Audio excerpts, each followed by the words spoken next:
In this video, I will cover an extraordinary historical event encompassing the official announcement by NASA that they will set up an independent study on unidentified aerial phenomena. From the press release, NASA is commissioning a study team to start early in the fall to examine unidentified aerial phenomena, UAPs, that is, observations of events in the sky that cannot be identified as aircraft or known natural phenomena from a scientific perspective. The study will focus on identifying available data, how best to collect future data, and how NASA can use that data to move the scientific understanding of UAPs forward. The agency's independent study team will be led by astrophysicist David Spergel, who is president of the Simons Foundation in New York City, and previously the chair of the astrophysics department at Princeton University in Princeton, New Jersey.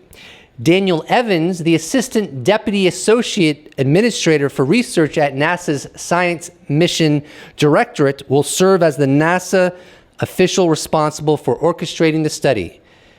Now let's dig into the conversation with astrophysicists David Spergel and Daniel Evans, as well as Thomas Zurbuchen, Associate Administrator of the agency's Science Mission Directorate in Washington, D.C.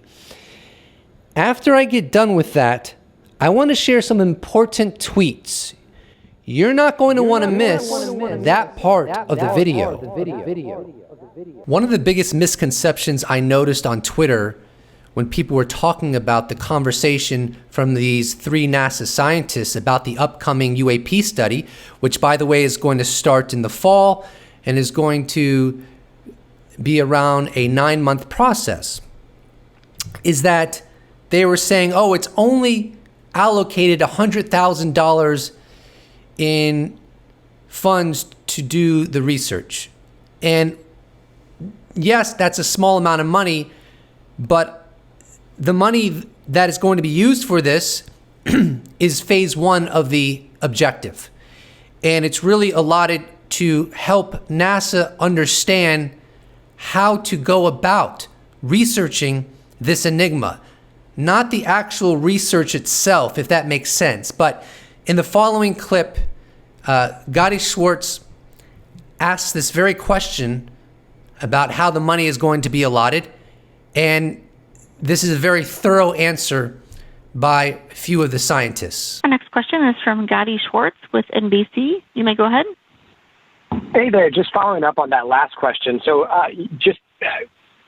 dovetailing, NASA has tens of thousands of hours of video of spacecraft, the International Space Station. It can be argued that NASA's got more access to public data looking up and looking down than any other public organization in the world. So are we to understand that you will be reviewing all that's accessible publicly within NASA, as well as other public videos or signals intelligence or whatever that may be, and putting it in a study for $100,000 or less? Okay, I can answer that. This is Dan. This is no different to any scientific investigation that we would undertake. And the first step in any of those investigations is to figure out what data is at hand. That's step one. This is all this study is doing, is to figure out what data one might use to interrogate better UAP. Okay, we're not actually going to be, certainly within that budget, analyzing those data directly. This is just step one. What data are out there that could be brought to bear upon the problem? All right, we'll move on to the next question. Oh, sorry, was there something more? Just to clarify, so what will that be? So there will be no determination on whether this is prosaic or something else. It'll just be basically what we've kind of seen from the DoD, which is we have 200 and some cases or such and such many cases of unexplained phenomena. Is that what the final product or the final first product may look like at the end of this study? Why don't I take that one? My guess is that the final product, and frankly, I want to kick it over to Dave in just a sec here. But what I expect the final product to look like is to really address the questions that relate to what are the data we should be looking at? How should we doing that? Are there data we should get that are not currently there? So it's much more kind of that the output from this particular study is not to sift through all the data and do all this research. It's to kind of make a proposal for a research program that we can then implement based on the inputs and the principles that are there. Dave, I'll kick it to you. Yeah, I mean, just to reinforce what Thomas said, I think we will end up probably saying, look, here's the data we have. Usually when you do that, you then reach the conclusion that, well, the data we have is okay, but if only we took the data differently, observed from above and below a certain region of the sky at the same time, for example. I mean, without having done the analysis, I don't know what it'll look like. But ways of observing in the future that might give much more insight, ways of analysis in the future.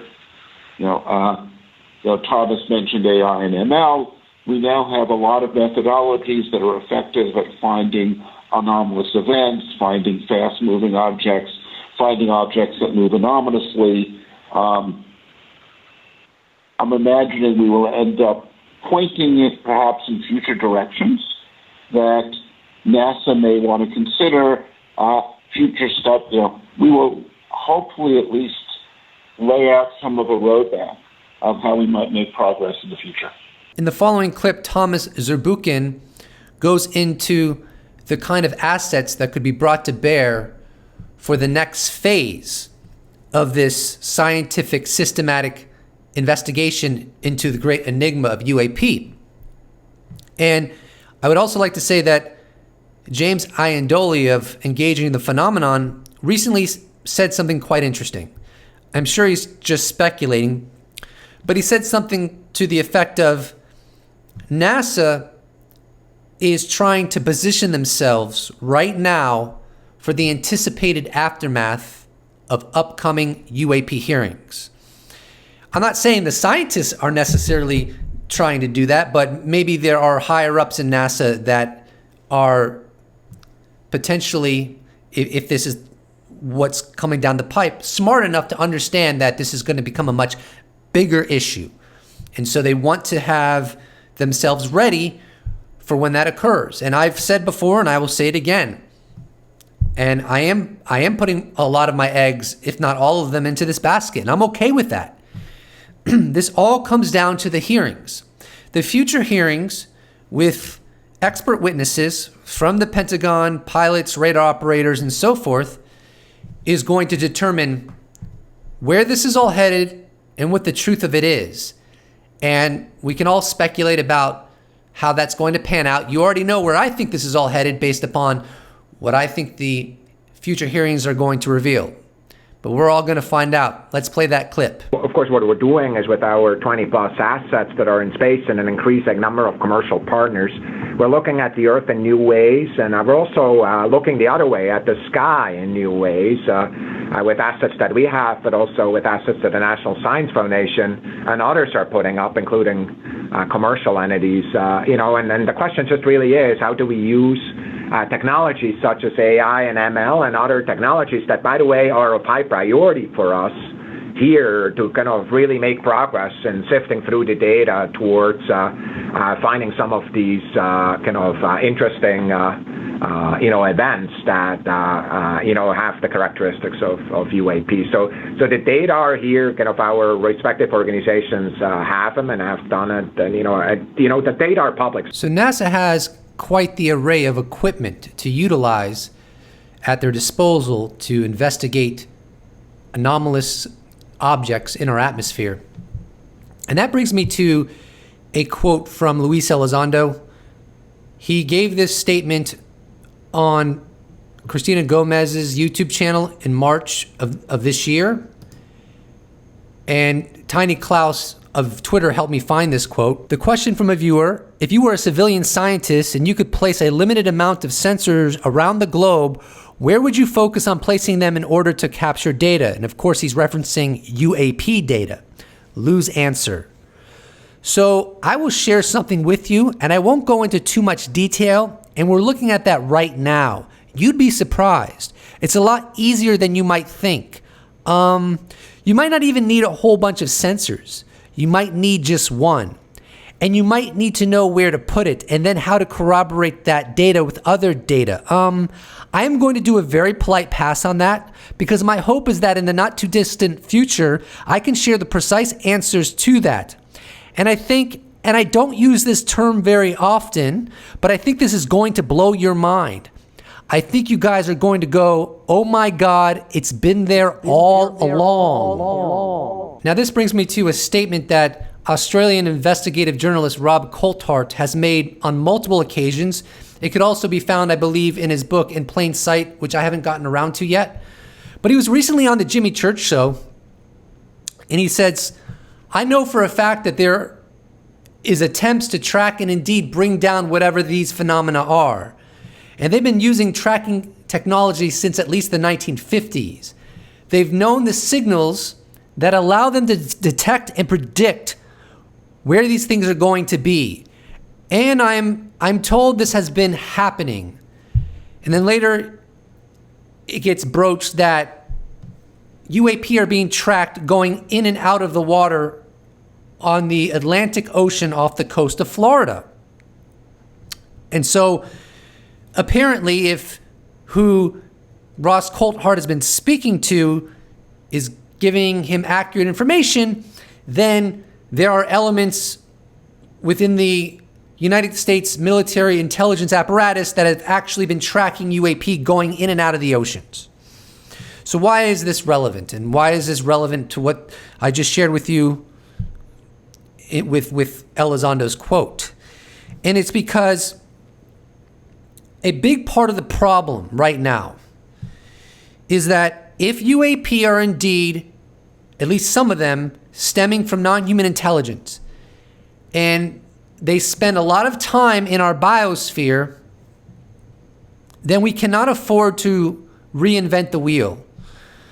We have to rely on information that has already been gathered, because anything short of that is disrespectful to American taxpayer dollars. It's disrespectful to NASA. It's disrespectful to the scientific community.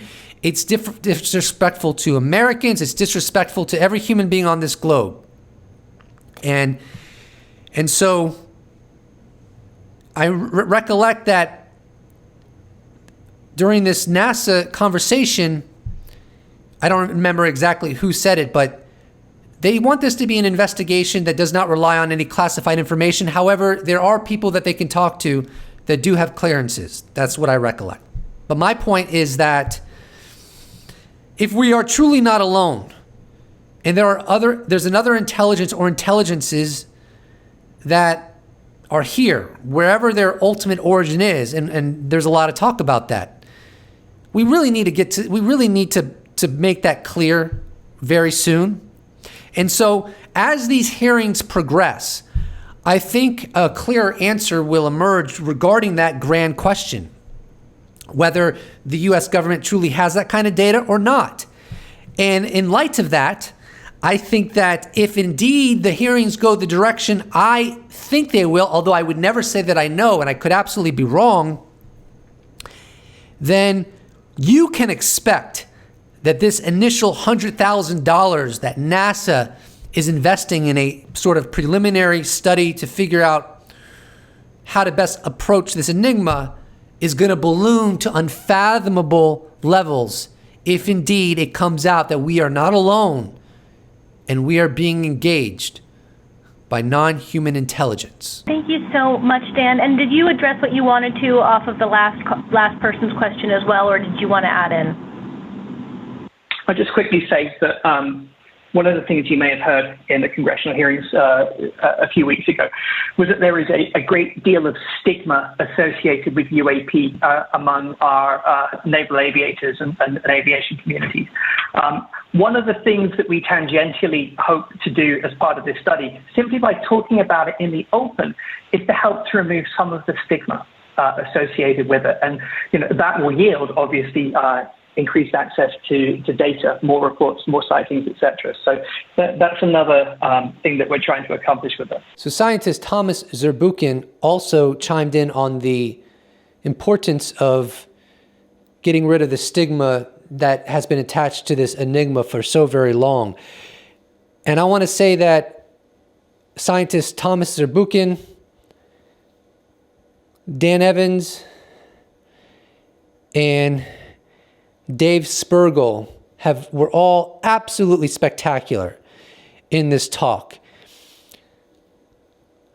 I recollect one of them said that if they were to be honestly asked if there is non-human intelligence in our biosphere, they would just say, I don't know. That's what they could say as a scientist. I think that was Thomas Zurbuchen that said that. And one thing missing from this talk is you didn't hear the old, tired, skeptical mantras over and over and over again that many scientists sort of rely on when they go on to the media to talk about this enigma. Now that's starting to shift, but it was absolutely wonderful listening to these extremely bright and accomplished scientists talking about this enigma as a genuine scientific mystery that needs to get solved if at all possible. I enjoyed the entire talk. I think they ascertained and dealt with this issue perfectly. I can't imagine how they could have done better, frankly. They're objective scientists and they're just looking for the data. What more could you actually want than that? I can't even think of what more I could actually want than that. On June 13th, 2021, author David Bates wrote an article titled, Who Called Sam Harris About UFOs? And I've covered this before, but I'm just going to share with you 2 excerpts from his article to give you a very quick understanding of the scenario, and I'll also link to it in the description below. His article opens up with, in recent weeks, the author and podcaster Sam Harris, in no fewer than 3 separate podcasts, has stated repeatedly and unambiguously that someone in or with connections to the U.S. government has personally reached out to him so that he can begin to wrap his brain around the fact that UFOs represent a non-human intelligence and think about how he might help prepare the public for that disclosure. Here's a second excerpt. I've received some private outreach, and perhaps you have. He's speaking to Lex Friedman, I believe. I know other people in our orbit have. People who are claiming that the government has known much more about UFOs than they have let on until now. And this conversation is actually about to become more prominent, and whoever is left standing when the music stops, it's not going to be a comfortable position to be in as a super rigorous scientific skeptic who's been saying there's no there for the last 75 years. So this quote I just shared with you did come from the Lex Friedman podcast on May 20th, 2021. And it gets you wondering if people in NASA are also starting to get a heads up about what's coming, assuming that it is. Just something to keep in mind as we move forward. So this is the series of tweets that I felt really necessary to share with you from cultural commentator, mathematician Eric Weinstein. He writes, and he's citing, or at least putting in his tweet, the press release from NASA. And this tweet is from, the press release where NASA says they're going to officially study UAP. And this tweet is from June 9th, 2022. My physics colleagues generally still have yet to incorporate what is going on in the changing UAP picture. All of this lawyerly observations that currently cannot be completely explained, soft language in the absence of hard data is pretty confusing. Imagine if an MD said to you, for legal reasons, protecting our clinic, I can't share your data with you, but it is not impossible that a still small number of atypical cells may be non-locally replicating above baseline, as a way of letting you know you had metastasized tumor. He continues, you might or might not even understand what a serious situation you are in. It all sounds so bloodless. If you did understand it, you would want to see the data. It is your data after all, data about you. That's where we are. No real data, bloodless language, few scientists. More or less, we are increasingly being told we have what appear to be large numbers of craft of unknown origin in our skies and seas, taking an unusual interest in world military activities so that our own government has asymmetrically good data it doesn't want to show us. Some portion of the U.S. government is saying we are repeatedly being visited by non-human technology. Some other portion of the government is saying, don't say that, either because it's a lie or they want it to stay hidden. The net effect? Destruction of trust in government and science. It is now time to inform us all. It is either an elaborate U.S. government psyop hoax or something of incomparable significance. It's not swamp gas anymore. It's not mylar balloons and a few people desperate to get on television. But it is definitely time to end the soft language. It's big. I definitely agree with Eric Weinstein that it's time to stop with the soft language and get to the point of what's going on here. However, I do think it's going to be the UAP hearings that are going to facilitate that. What I think but don't know is the inevitable outcome. I think that a lot of the rumors and suspicions about what the government knows about UAP are going to end up being true, verifiably. Ultimately, it boils down to they knew we were not alone. They knew we were being engaged by this other intelligence or intelligences, and they invested in active campaigns to mislead the public because they didn't want to have to deal with the scenario for a multitude of reasons. You can't just cite one. Part of it is the nuclear connection, but there's other elements, and that's beyond the scope of this video. And I think that's a reality we're all going to have to contend with in the not too distant future. But that remains to be seen. I'm going to leave the video where it is now. We're already beyond the 20-minute mark. And I just want to say this real quick. I've been uploading like mad. Last month I did 10 videos. I think I'm set to do at least 10 this month, but we'll see what happens. Now that this video is going to publish, I'm going to go back to what I was working on, which is my second installment of analyzing the recent UAP hearing. First one in over 50 years. This upcoming installment is going to focus on the proposition that there are other UAP programs, tax-funded, highly secretive, studying this enigma and whether or not that's going to come to light. So if you're ever considering becoming a patron or YouTube member, now may be a good time because I'm pushing so much content forward. And one benefit my patrons and members get is that I always tell them I always inform them what I'm up to, what I'm about to post, what interview I have coming down the pipe. Usually I share that. Sometimes I don't because it's too sensitive. Anyways, enough about that. Please do not forget to subscribe.